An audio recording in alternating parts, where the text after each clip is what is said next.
So I wanted to welcome Nate Davis to the show. Nate and I are old friends, have known each other for many years, actually. He's a local friend, which is very rare these days. Yeah. And we met through CrossFit, and our families have attended the same gym and gone to all kinds of events together. But I thought it'd be great to have Nate on the show. So welcome to the show, Nate. Hey, thanks for having me, Larry. Really appreciate your time. So let's start off with telling the listeners a little bit more about who you are and what you do. Okay, so my name's Nate Davis. Obviously, I am an active realtor in our community. I do real estate coaching. I'm in the middle of developing a mastermind program for investors that want to learn how to flip houses and wholesale houses. Oh, that's And cool. Yeah. Yeah, I think that's actually the best part about what I do. But I'm Yeah, I kind would of just imagine. Yeah. your everything real estate guy at this point. Love it. Love it. So I've often talked with folks and I work with folks who've done one or more kind of career pivots. Like I work with one guy, it's kind of his brand. He talks a little bit about it that he used to be doing blue collar work like construction, and then he went into teaching, then he went into insurance, and then pivoted into tech and became a designer. And so he's a software designer now. And he talks about the power of that. And you're a career pivoter too. So you didn't start like coming straight out of school, went into real estate. You were doing some other stuff and kind of found your way into that. So what made you wake up one day and say, you know what, I need to make a change in my life and go into something that I think is going to be more lucrative for my Yeah. future? Yeah, so obviously out of high school, based on the town that I live in, a lot of people either are going to go to a junior college or go on and work blue collar work. They're going to be a construction worker. Hmm. They're going to just kind of follow in the status quo, and I was one of them. Yeah. I started going to a JC. Was working as a roofer for a very short period of time, and then I got a job at a grocery store and quickly moved my way up into a management role. And in that management Hmm. role, my goals was always to really work my way up the ranks. I wanted to become a VP or something up there, with the Hmm. badge that says so. This means I'm important. um, it Yeah. got to Yeah. it got to the point where I'm teaching financials classes down at the district office, and I'm going on special projects, and that was great, until I kind of was looking around at the lifestyle that everybody had that was in the roles that I wanted to be in, or even at the roles Mm-hmm. of my direct supervisor, which would have been my next step. And I was like, I don't think that this is conducive to the life that I want to live. I I Sure. have split Yeah. days off. I don't get to choose when I have a day off. I'm Right. constantly working longer hours than anticipated. My social life is diminishing.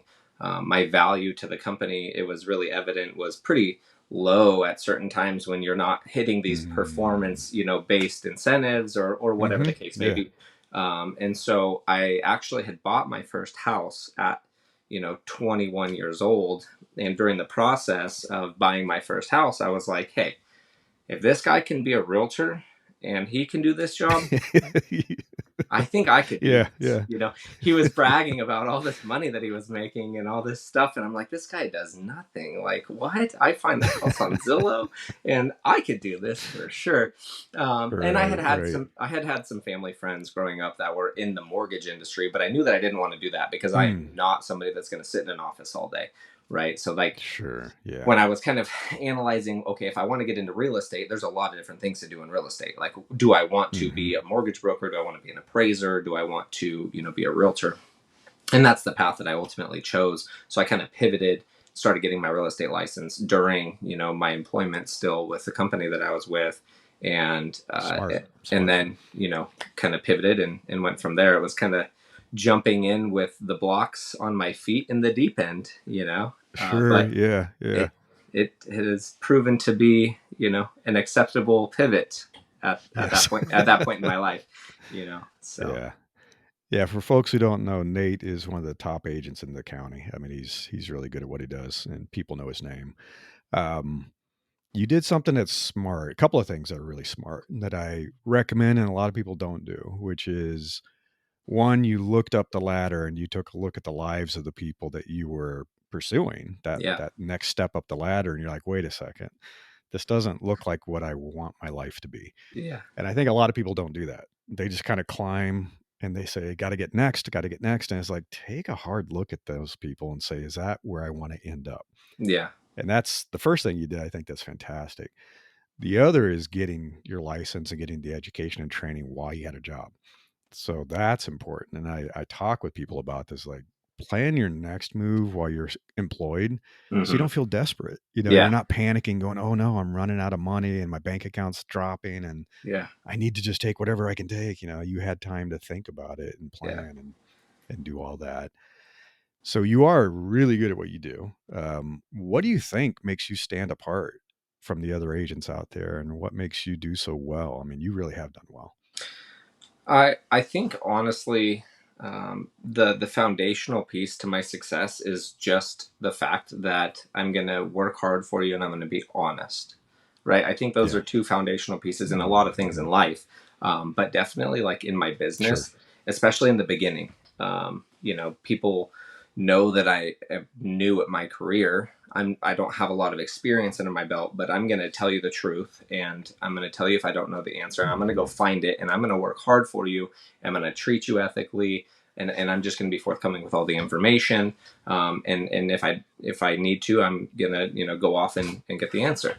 So I think foundationally that Right. was kind of what helped me in the beginning, and Hmm. then just as my career has evolved, my ability to kind of lean on others and leverage relationships, I think is a super undervalued part of our career and Right. in our industry. A lot of people look at other agents as kind of their rivals or somebody that they Hmm. don't want to Yeah. work with. And I've learned over the years that the more relationships I can have, the better it's going to be for my career and for my client's success, whether Hmm. buying or selling a house, right? Um, and that also Right. goes for like my relationship with the vendors or my escrow officer, my mortgage lender. Just really getting out there Right. and developing those relationships and solidifying myself as kind of the expert in the area with the connections to get the job done. And my career has just kind of grown exponentially over time because I've kind of leaned in on those core values, honestly. Right. Right. Yeah. That is, I mean, I've bought and sold houses back in the Bay Area, where we lived before we moved up here. And it's funny, like you said, the honesty is so important. That's why we finally went with who we went with when we bought our house there. The other folks, they're like, "Well, this house is great for you. And this house is great for you. Every house was great for us." Like, no, it's not. It doesn't match what we said we wanted. Yeah. Whereas the other lady who we ended up with, she would look at something. She goes, and we would just drive away fast. She'd come up and she goes, "No." She'd say, "This isn't. I'm not going to Yeah. waste your time. This Yeah. isn't right for you." And I love that because the other agents were taking us through every property. I'm like, "Why are we in this house? This isn't even close to what we were looking for." Hmm. Right. And then the one we end up going with when we sold, very similar to you, that she had deep roots in the community. She really knew the community well. And she had an entire notebook, her address book full of contractors and experts and consultants that could help. Yeah. So when we needed stuff done to kind of get the house ready to sell, she was like, I got a guy, I got a couple Yeah. of people. Super. I mean, the price was amazing. The quality was amazing. Yeah. And I just got like, hey, man, take care of it. She was amazing. She's set and forget, right? And it Yeah. turned out really well, and we got a good deal selling our house. It is about those relationships. I I, absolutely think so. I think that, when you're a realtor, you might have somebody that comes in behind you, especially like on a listing appointment, for example. Hmm. And, they may do it cheaper, right? And that's a given, right? Just like any industry, Sure. coaching or, at the gym or whatever the case may be. And I Right. often, Yeah. oftentimes tell my, potential clients like, hey, look, like somebody might do this cheaper, but my value is in my knowledge, my experience, my ability to negotiate, and what I bring to the table with you just having a full concierge service, like from Right. start to finish. Yeah. I'm going to take care of you, whatever you need. I've got vendors for staging, for, repairs, for inspections, whatever the case may be, movers, Right. Yeah. and then just going back to everything else, my ability to be ethical and, leverage my relationships to potentially even get, you know, exceed your expectation on price, etc. So, Yeah. Yeah. No, it's so good. That's so good. So, what do you think? Because you've been doing this for a while, and I'm sure you've heard all kinds of stuff. What yeah. do you think are some of the common misconceptions about real estate and the real estate industry and the process and stuff you've run into? In general, there's a lot. I feel like there's a lot of misconceptions. Yeah. I Yeah. think, from client's perspective, looking at, a realtor's job, right? A lot of people just think a realtor is a person that opens doors, right? And Right. you, Right. you You get the really, lockbox. you really, you just hold the key, so to speak. But in reality, if you're a good realtor, you're a market expert, and you know the neighborhoods, Right. and Yeah. statistics and school districts, and all the different Mm, things. hmm. So I think that's one of the most common misconceptions. And then, kind of pairing off of that, people think that we're overpaid, right? Because all we do is, open a Right. door. Right. Open the So door. I think that's, I mean, that my opinion, we're not overpaid, but we some some people are. But I think, Yeah. in addition to that, like from a buyer's perspective, again, like one of the misconceptions is you gotta, put 25% down or 20% down on a house, and you have to have this big savings account, and you have to have Mm-hmm. this, 750 credit score, and you have to find your ideal house for your first house, and all of those things Sure. are Sure. kind of traditionally a thought process that we all were kind of fed growing up, as the American dream. Um, but what I Right. try to Right. coach a lot of my first time buyers, even step up buyers, is like, hey, look, like, there are loan programs out there for down payment assistance. There are ways to get the seller to pay for your closing costs. There are ways to minimize the amount of money that comes Mm-hmm. out of your pocket to get into this house, and buy the rate down, or whatever it could be, to be able to help you afford it without having to save up hundreds of thousands of dollars, which is unrealistic in a lot of people's Right. lives Right. based on lifestyle, income, inflation, whatever economics cycle you're in at the time. So I think for a home buyer, that's really a big thing, that we have to educate them, Sure. because that's a huge misconception. And then on the flip side, a lot of sellers tend to try to think that they know how to be the realtor and negotiate the price before you even set the price, because the buyers are going to come in and they're going to lowball me, or whatever. So you really Right. just have Right. to educate them on the process and how it really is going to flow. Right. So, what do you think? I mean, this can be all kinds of stuff, but what do you think are some of the most important lessons you personally learned along your journey? So, not even just real estate, but your kind of your life journey, your career journey that have helped you get into a better place over the years where you feel like, you know what, I'm happy with where my life is and I'm happy with where I'm going versus some other folks that, we both know that things haven't turned out so well. Yeah. Uh, Honestly, my personal biggest one is the people that you're around. The people that I've surrounded Yeah. myself with, has taught me more about myself, and it's put me in other environments to really put my mindset at the right spot. Whether my mindset needs to be in a state of relaxation and recovery, Sure. from work or whatever, or if I'm around, my closest 3-4 people that are inspiring me to push myself to continue to Hmm. rise to another level. I mean, that is one of the biggest things and biggest takeaways I've had, probably over the last, you know definitely over the last 4.5, almost 5 years, since I pivoted my life Right. again. Right. Sure. when Yeah. when I kind of looked around and said, hey, I'm a top agent. I'm just not going where I want to be based on the people that I'm surrounding myself with. And I Sure. think that Yeah. that's one of the biggest life lessons I've had, is just who I've surrounded myself with that are inspiring me to be a better me. Yeah. Yeah. James Altucher talks about that as your scene. He's like, and he talks about some of the greats, like music artists, writers, you name it, people in business. And he's like, you got to pay attention to who's in their scene, their circle of friends, and who's in your scene. Because, like you said, either that's going to lift you up or it's going to pull you down. Yeah. And it's hard. Sometimes it's hard to sever those ties, uh, or maybe not necessarily sever, but kind of pull back a little Hmm. from the friendships that you're like, is this really helping me be my best self?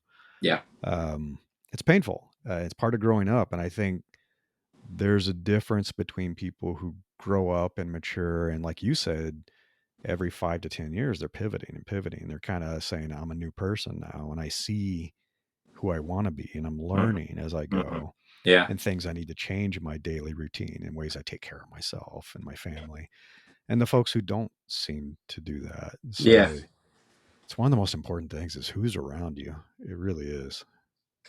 I can say that I can look at different periods of my life and know how my surroundings were just based on I can literally look at my bank account, to be completely honest, and I can look at like a past Sure. bank statement, Yeah. you know, and maybe this doesn't resonate with everybody, but like I can, based on the people I was hanging out with and the things I was doing, I could look at a bank statement and see the transition in my life, like just looking Right. back, Yeah. and I'm It's not true. talking about the bank balance. I'm looking at the transactions. I'm looking at who I was and what I was The doing. way you're spending money. Yeah. Yeah, Yeah. absolutely. The reckless behavior, the reckless spending, and then kind of honing in and pivoting and becoming more aware and more business minded, and then growing in real estate, kind of circling back to that, starting to invest more in real estate myself instead of I Right. was already a Yeah. homeowner, right? But then practicing more of what I was preaching and teaching people, and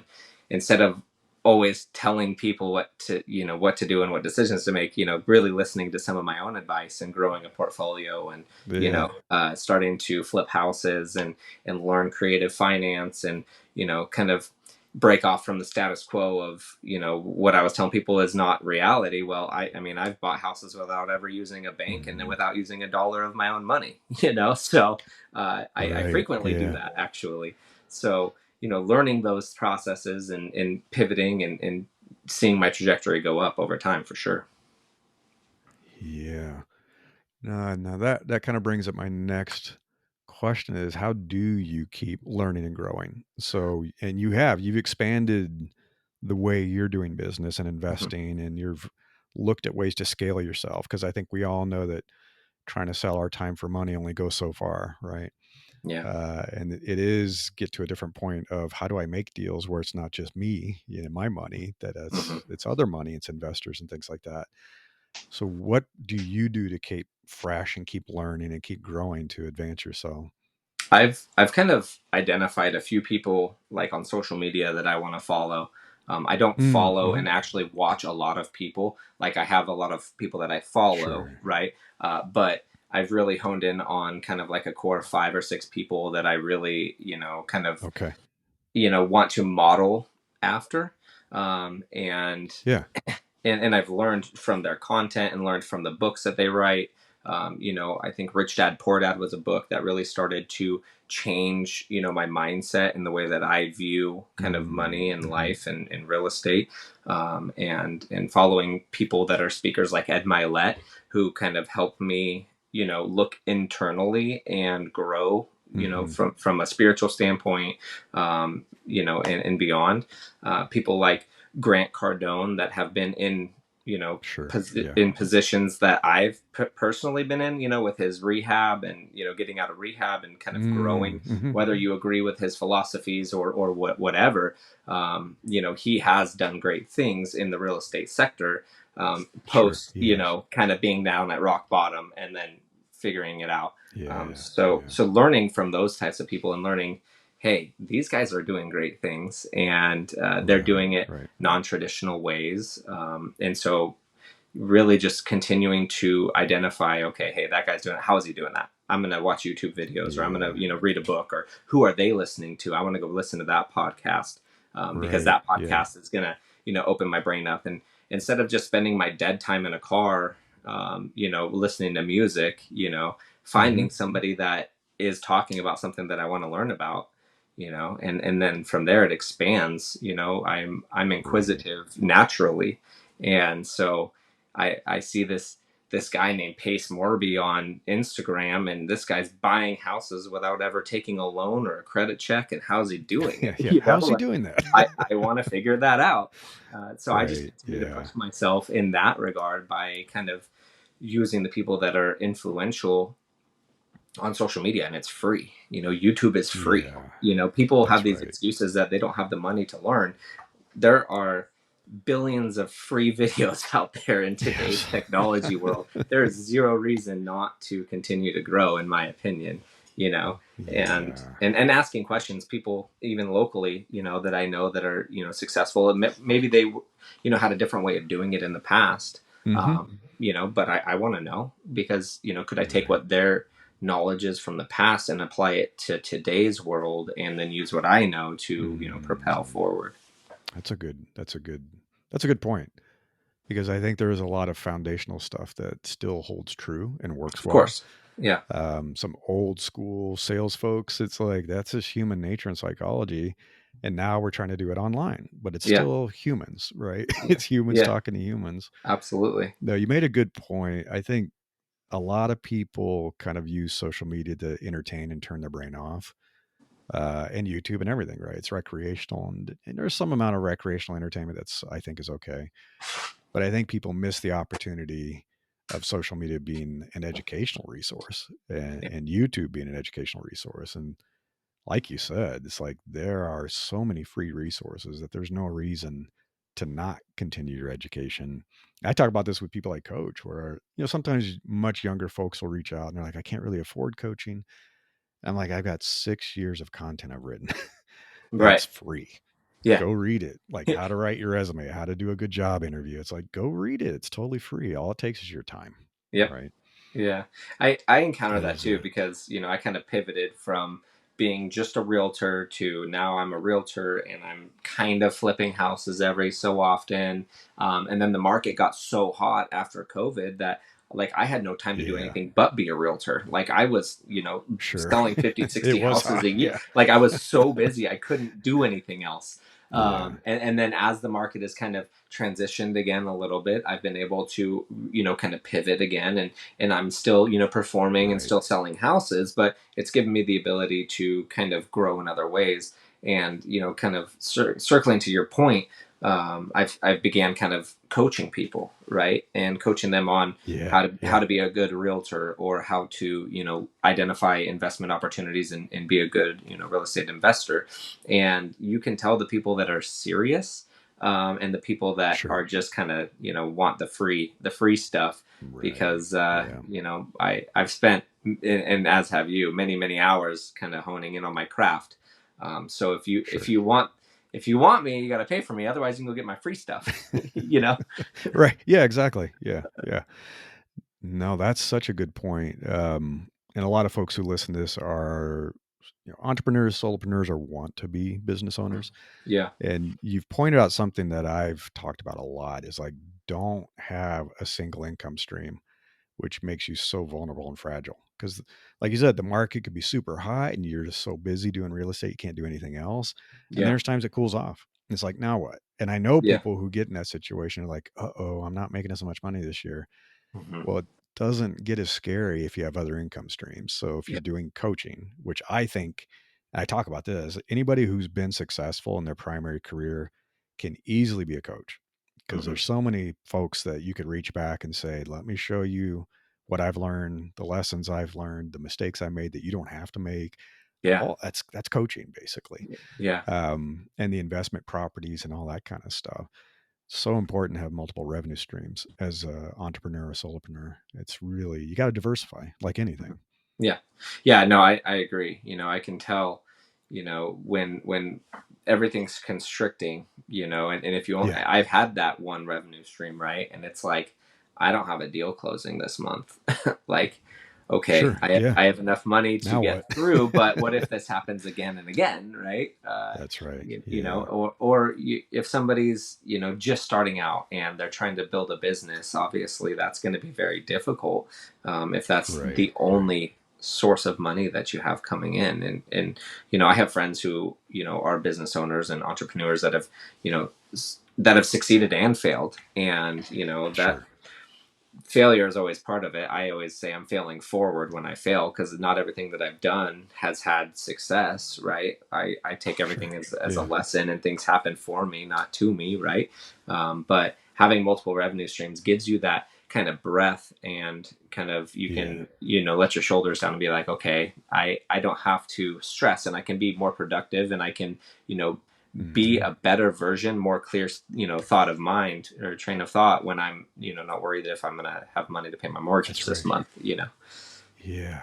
Yeah, you don't go into fight or flight mode, right? We're humans and we're animals. And so when we're feeling desperate and things aren't so good, we don't make good decisions, Right. you know? Right. And that's the truth is you got to be in a place of kind of calm and knowing you're going to be okay to make better decisions and to plan. And that's a good way to do it is to diversify. Um, so one thing I've noticed is over the last year or 2 years, you've really amped up your social media marketing, Yeah. and you've invested a lot in it. Can you talk a little bit more about that decision and what that's been like and how that's helped you with your business and what you do? Yeah. So it was super awkward at first. Sure, Very, yeah, it is.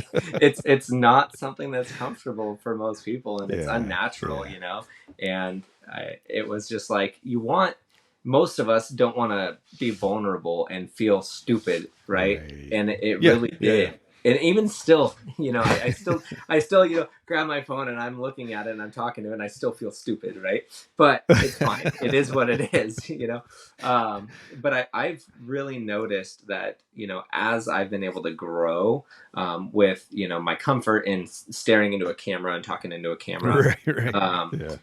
I've been able to connect with a lot more people, right? I think for me, Yes, my yeah. reach has started to grow exponentially because of that, right? I'm not only talking to people that I'm meeting in person, or maybe two pieces removed, or however that Right, statement right. go. I'm speaking to the masses. I'm talking to people across the world, Mhm. and I'm able to get my message out. Whether it be about real estate, sales or transacting as an agent, or real Right, estate right. investing, or whatever the case may be. And I've been able to develop some great relationships with people that then take my content and reach out to me, and they have questions, and I'm Mhm. I'm like, oh wow, so what I said is valuable. Like, it actually does add Yeah, value. So exactly. my Yeah. whole goal is to add to value to somebody's life, right?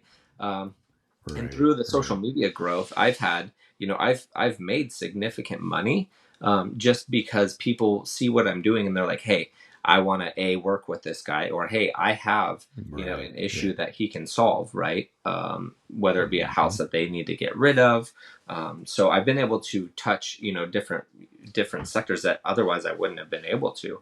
And it's not Right. always easy. Coming up with content ideas is not something that always Yes. flows easy. It's like, okay, what am I going to film Right. today? But doing things naturally, like I have an assistant who is there, and he's able to film me while I'm out in the field doing things, right? Yeah, And that stuff's cool. Very yeah, cool. and it gives people a perspective that they otherwise typically aren't going to get, right? And that helps the Mhm. engagement. And I think social media is super underrated. I watched somebody like Gary Vee, and he talks about that, right? Like, it is literally Yeah. free. You get on there I know. for free, and you can talk to millions of people. Like, Yeah. where else can you tell the world who you are, what you Yeah. do, and all the information about yourself for free? I mean, you Right. can't do it on TV, you That's can't do right. it on radio, you can't do it anywhere, So No, it I, would I've cost you just, millions. It would. yeah, I've had to Yeah. get into that mindset. Like, okay, if I want to get where I want to be, whether it be, monetarily, or the amount of lives I want to touch, or if I want to speak on stage to, thousands of people, like, I have to do this because it's not going away, and it's Right. going to Yeah. exponentially help me grow. So Absolutely. I Absolutely. think for anybody out there that's considering that, you just got to do it. It's Just either do one it. day or day Yeah. one. Just Yeah. grab your damn phone and film yourself. Mhm. Yes. Yeah, and it is I think the thing that I've learned to make peace with over the years doing this is being human and being vulnerable is what people want to see. Hmm. They can get polished TV on Netflix and Hulu and all that kind of stuff. Like, go Yeah. watch the polished stuff.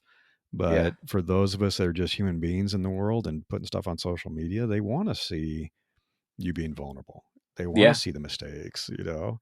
Yeah. And that's Absolutely. hard initially. And it's like you talked about looking stupid, but it's like, you know what? People are very forgiving and they'd rather see somebody be human and make mistakes, you know? Right. Right. I It's think very it helps approachable. them, it helps them relate to you, you know? Yeah. I Yeah. was getting Totally. it's funny. I was getting a massage like 2 weeks ago, and the person giving me a massage, I've known her, through a couple people over the years, but Yeah. not like directly, And she was like, "Man, I love watching your social media." I'm like, You're like, I'm what? like, this is a little awkward. I'm laying here naked on your table.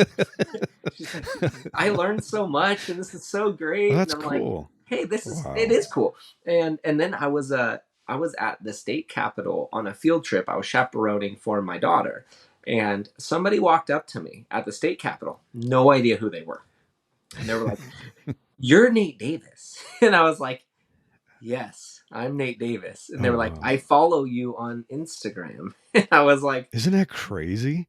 "That's Yeah. weird." Because I'm not used to that, but it just kind of shows you, okay, once I get that into my head or get out of my own head, what kind of an impact you can have on people. You can literally change people's lives, you know? Yeah. It's weird. I've only had that happen, like, I'm not as famous as Nate. I had it happen once where I went somewhere and somebody came up and they said, "Oh," I think I was getting a coffee locally here, and they said, "Oh, I saw your video last week about the place you stayed, over in Nevada City." I was like, "What?" You're like, "Oh, yeah, I watch your Instagram." I was like, "Oh, man, this is weird." It's like, who Yeah, knew yeah, that people are watching, people are paying attention, but 100%. yeah, it's crazy. It is crazy. Um, let's get to the end here and kind of wrap up. But what advice would you give someone who's just starting down the path, whether it's to become an agent or to become an investor in real estate, or even just to kind of be more of an entrepreneur like you've become? But what advice would you give a young person just started down this path? I think the one thing that I wish I would have done sooner, and I wish Mm. advice somebody would have given me, was find a good mentor. I think Oh, that's yeah. just such an underrated part of all of this. And they don't even Sure. necessarily have to be in your field. It could be, somebody to help your thought process, or somebody that's Yeah. just a life mentor. But like I know in real estate, like I kind of said earlier, a lot of people look at somebody that's in the industry as kind of their foe, whereas you can really rely on them to help you through the bumpy times, Mm. or kind of help you problem solve. And that I think that goes for life. I've had life Yeah. mentors from the time I was out of high school all the way up, and through to still to this day. And I still have people that I rely on, and I have a close circle of friends that I can call, when I need some advice, whether Yeah. it's advice on my real estate transactions, or whatever, or life, right, as a parent or a husband or a Sure. friend, whatever. So I mean, my number one piece of advice for anybody, whether you're an entrepreneur, solopreneur, getting into real estate, if you're a real estate investor, find a good mentor, somebody that Mm. can help you along, somebody that can be your cheerleader in the good times and the bad. um, Yeah. because I think a lot of people, they find themselves surrounded by people when times are good, right? And Yeah. and then when they're kind of going through the thick of it, if you look around and you don't have anybody in your corner, like, Right. it's going to be a lot harder. So Yeah. I agree. in my opinion, a coach, a mentor, whatever it may be, right? I Right. think Yeah. that's something that can really, you can look at kind of something to pinpoint on, like, okay, what is one of the items that helps me most in my life and my career, and I think that would be it for sure. I love that. No, that's fantastic. So where can people learn more about you, follow you? Where would you like people to come and follow and discover you? Yeah, so I'm on Instagram. Is probably the main spot at the.nate.davis. You can Nice. Google me, Nate Davis Realtor. I'll be up there. My Facebook will show up, but I'm most active on Instagram. My Okay. YouTube is, still a work in progress, but I am on YouTube with some stuff as well, and TikTok. Cool. So I believe if you post some links down below. But yeah, the I Nate Davis. will. Yeah. Yeah. Fantastic. Great. Yeah. I'll share some links for the audience. If you want to check out the show notes, you can go find Nate, learn more, follow him, and see some of the good stuff that he shares. He shares some really good stuff. Well, thanks for being on the show, Nate. We've been talking about this for years, but we Yeah. finally got around to doing it. First time. I can't wait. Yes. Next time we're going to do it in person. Next time we'll. Yes. We'll go do a real studio setup and do something really fun, but that would be cool. I'd love that. Thank you for your time, Larry. I really appreciate it. All right.